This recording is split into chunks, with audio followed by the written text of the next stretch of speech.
You're going to have to answer the obligatory question of how you feel now versus immediately after the game. I have no comment. There's some things I can't talk about, which is okay. First, we did not lose that game because of the calls the officials made. And if I came across that way, that was not my point. I think those calls in football games, I think when you're invested in something, when you think it's not going the right direction, and I didn't, I expressed my opinion. I've been doing this long enough to know that I should have watched the tape before I say some things. Some of my comments were, I believe in. Some of them were probably not as true. I mean, a couple of the ones I said that the ball was 15 yards out of bounds, that wasn't. Was it catchable? I don't know. But I said earlier in the year before we played San Diego State, when you say things off of emotion, usually you overreact. And I've done this long enough to know that probably shouldn't have done that. But I'll fight for my guys to the end, and they know that. And that's kind of where we're at with that. Now, there was a lot of things that weren't called that I think were I mean, that's probably the hardest job there is out there, being a referee. I mean, it happens fast. They don't get the ability of instant replay on penalties, and so they call it like they see it. And I don't think anybody ever intentionally tries to cheat you. I don't think there's a single referee that would do that. I mean, those guys go through a pretty rigorous training and stuff. As a coach, you see things that sometimes they don't because I'm looking for them, and there was some stuff that to be honest, the holding stuff, I wish they'd make holding legal.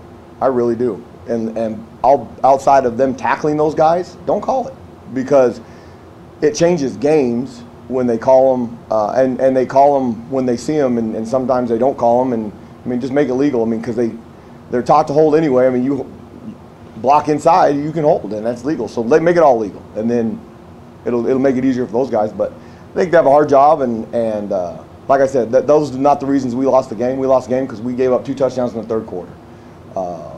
We played okay defense for me. I think we were the more aggressive team on our side of the ball.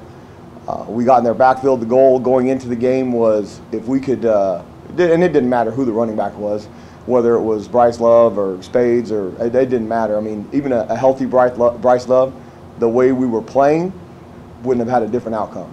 Now, they broke a 25-yard run in the third quarter that led to a touchdown drive. We over-pursued it. If that's Bryce Love and he's healthy, that might be a touchdown. I don't know. That might have been the difference. Now, I think the first carry of the third quarter, Jalen tackles him. He gets his ankle wounded up again, and we didn't see him anymore. He had 11 carries for 20 yards, and the way we played, that was about what was going to happen, because I thought we were the more physical team, and that was good. I mean, I wish we had a game earlier back in the season where we played with that kind of physicality, because we would probably have a better outcome on defense. But like I said, that's not why we lost. I mean, we turned the ball over, and we gave up 6 points on those 2 turnovers. We're in field goal range. At worst, if we get a field goal out of those 2 drives, and then we don't give up those 6 points, that's a 12-point swing. We're ahead. At the end of when we turn the ball over the second time, we have a 3rd and 5 that we hit him in the backfield, and we've got a couple guys that at times are trying to do a little bit too much. So the guy, if he just follows through and hits his aiming point where he's supposed to, it's going to be an easy tackle for loss. We'll have 2 guys there.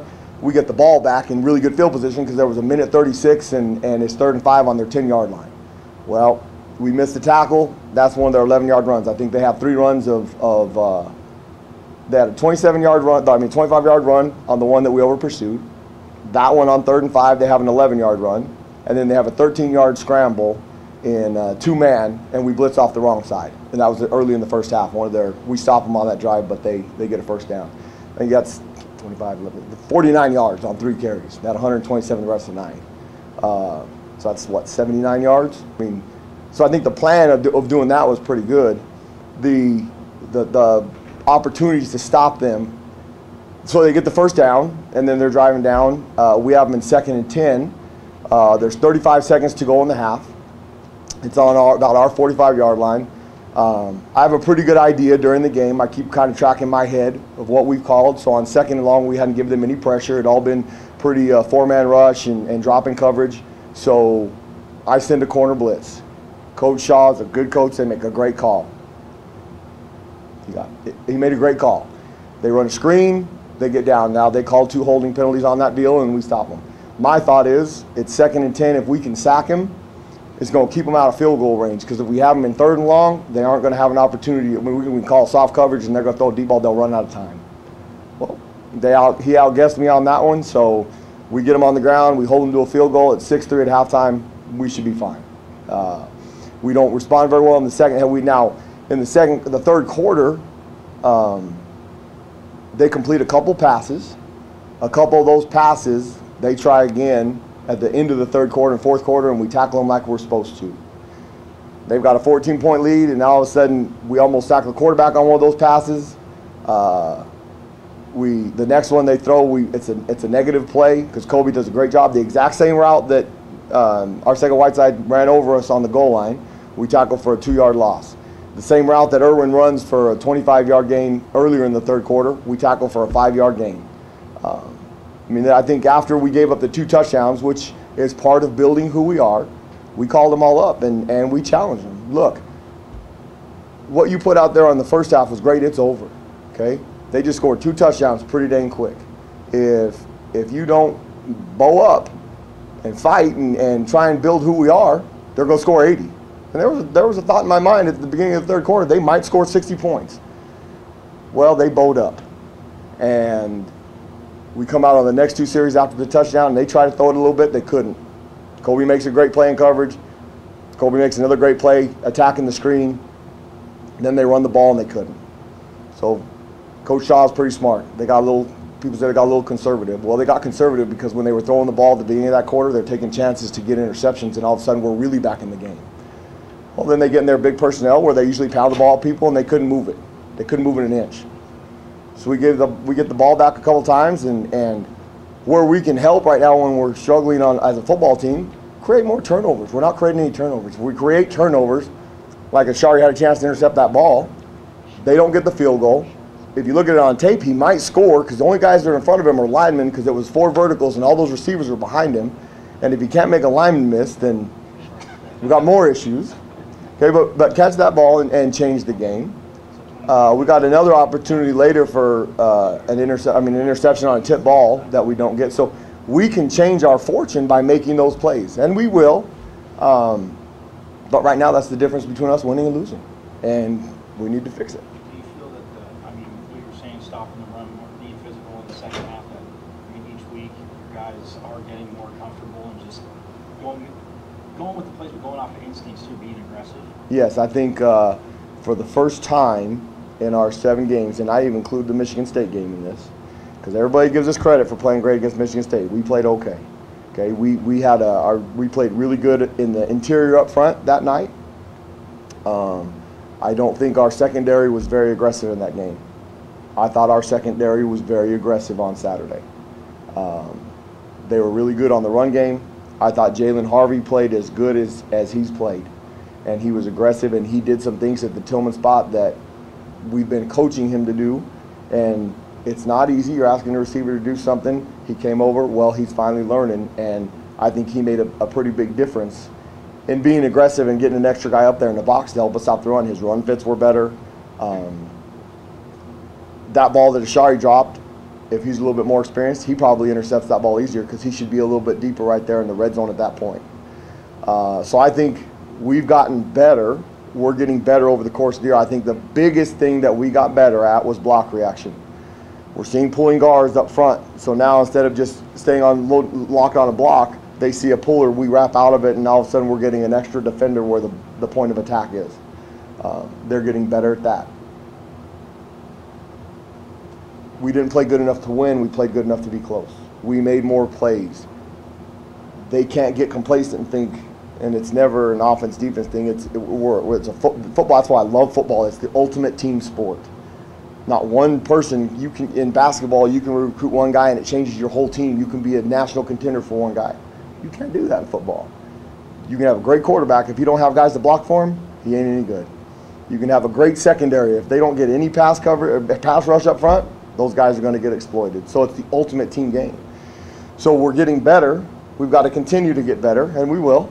And what they've got to understand now is you've got to do it every week in practice. You've got to come out. I didn't think we practiced Tuesday with the right intensity at the beginning of practice. Now it got really good towards the end. Sometimes you have to yell and scream at them to get them to move the right direction. I think there's ways you can do that without being negative.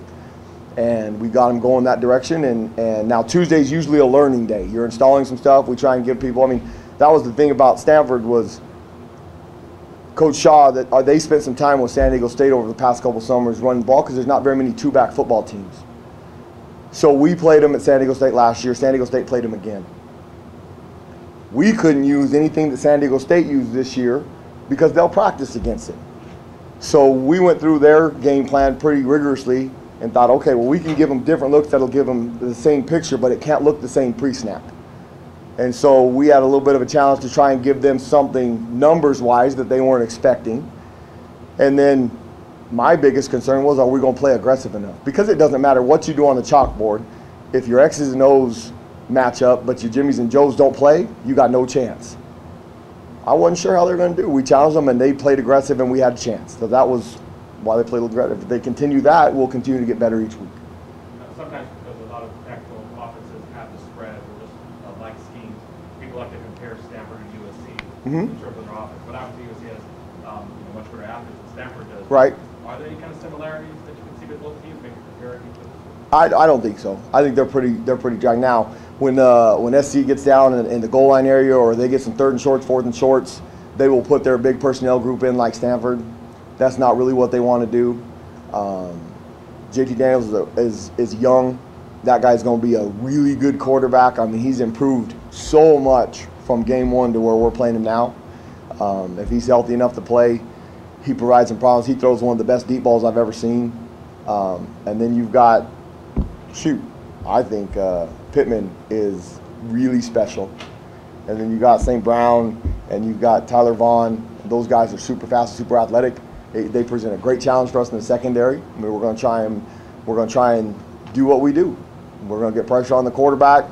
We're going to try and create some negative plays and see if we can cover them, and we'll give him some different looks in coverage to see if we can disguise some stuff and confuse him into doing stuff. But they're different. They can establish the run. They're really aggressive and athletic up front, so they can move and create gaps. We're going to try and cancel some of those things with our movement, give them some different pictures to try and cloudy it up for them, and then get pressure. And hopefully, when we take our shots to hit home, they hit home, and we can rattle him. And he's got the ability to throw it for a lot of yards. It's a great challenge, and I really look forward to playing there on Saturday.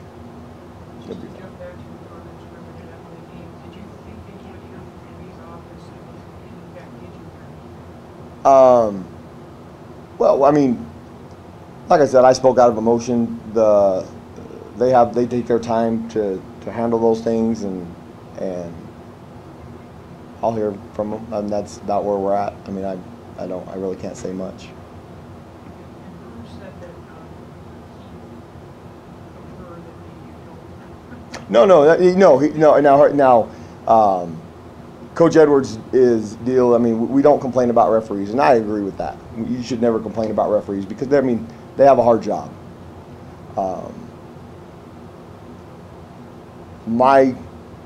I was very upset after the game on Saturday because I didn't think that it was happening across the board, and I let my emotions get the best of me and said some things that I mean, I'll fight for my kids until the very end. And I think when you take a job, when you're fully invested,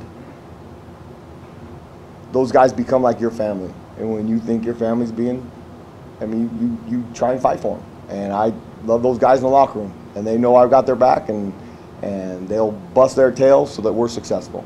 So, but you should never talk when you're emotional. I know that. I've been doing this long enough to know that. You see him right now. Ashari he's made quite a bit of improvement from his first few snaps. He got called for the 2 PIs.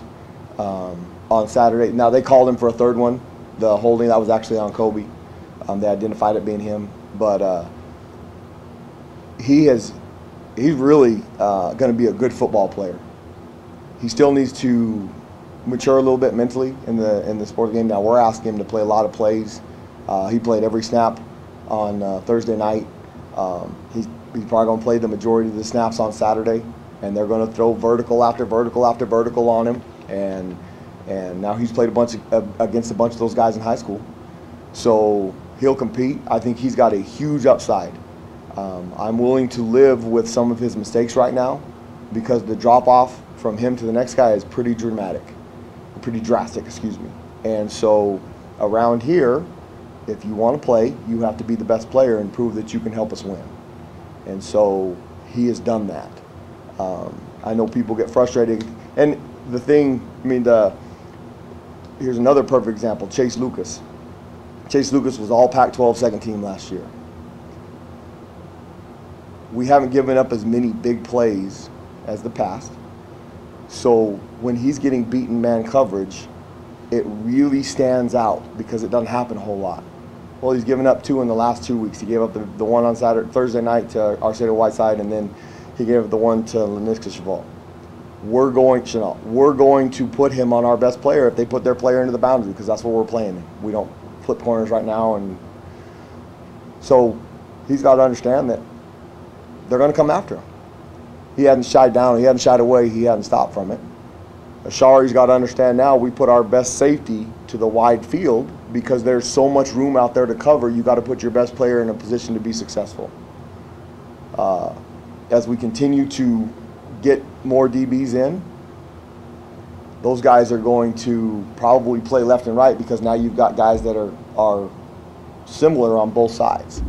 So we're putting Ashari in a position where he has to cover a whole lot of space. He's going to be exploited sometimes, and if they do a good job and they don't give up a bunch of big plays, they don't know. When they give up big plays, they're noticed. He got ran by on that one. We're trying to run a coverage where they're reading those 2 verticals. One goes inside. We cover the inside guy. Kobe and Ashari should take the vertical.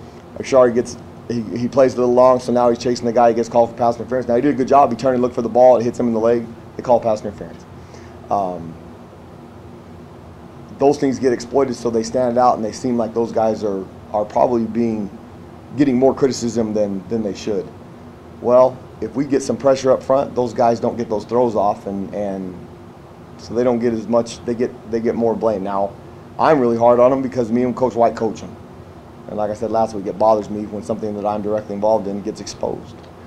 That's the life of living on side, though. We don't give our corners much help. We put them on an island, and we expect them to make plays. Our field safety kind of fits into that same mold. We put them on an island, and you've got to be able to play the RPOs. You got to be able to play the bubbles. You got to be able to play the bubble slant. You got to be able to run vertical. Well, he's a freshman that's played 7 games now out of high school, and I think that's enough, in my opinion, that he needs to stop making the little mistakes he's making. We'll continue to work on those in fundamentals. Now, we're gonna have good DBs around here. We're going to continue to coach the guys we have and make them better and get better. I mean, if you look at, we have a pretty good structure, in my opinion, the way you do DBs. You kind of take 5 or 6 every 3 years. If you can get 5 or 6 guys that they play together for 3 years, and then you bring in a class, the third year you got 5 or 6 guys that can kind of learn together as true freshmen. They play together really well because they're molded and they know where everybody fits. Well, our 2013 secondary, from 2012-13 secondary from San Diego State, 4 of those guys were drafted in the NFL. The class that came behind them 3 years later, we had 2 last year, 1 starting for the Atlanta Falcons, and then number 33 there, Tillman, he's going to be drafted this year. So our plan is with this class, if we can get 4 or 5 DBs, maybe 6 that we think are really, really good, which we're recruiting the right guys, well, in 4 years you're going to have 4 or 5 guys that are going to be drafted in the NFL.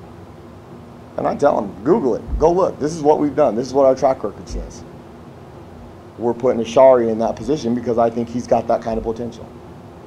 Another one we've got is Cam Phillips. He hasn't played yet. We've got 4 games left that he can play, and I think this redshirt rule is really going to help us now because now you've got a young man that has worked really hard all year. He's gotten really, really good, better each week in practice. Well, unfortunately for him, he gets to walk out there against the Trojans for the first time in his college career.